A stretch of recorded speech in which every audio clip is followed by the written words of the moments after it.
Ano may ginawa mo? May sasenta ko sa'yo. Tingnan mo. May resibo ko dyan.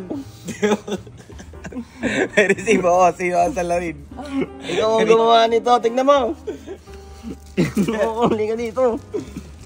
Huli ka dito. Tingnan mo yung ginawa mo dito. Tinelog ko. Ngayon siya oh. May salarin ako. Mayroon akong video dyan. Tinanggal ko ha. Tinanggal ko kanina.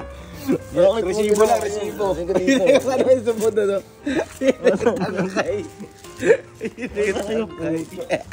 Huli ka dito. Magpaliwanag ka. Huli ka dito. Huli ka dito. Ano naman nangyari sa'yo? Ano nangyari dyan? Ano size mo? 8.5. 5 na lang to sa... Ano to, nabilad? Gumanon siya. Ganun na itsura. Ano, masarap ba? Ha? Uy. Ano, masarap ba? Ha? Masarap ba?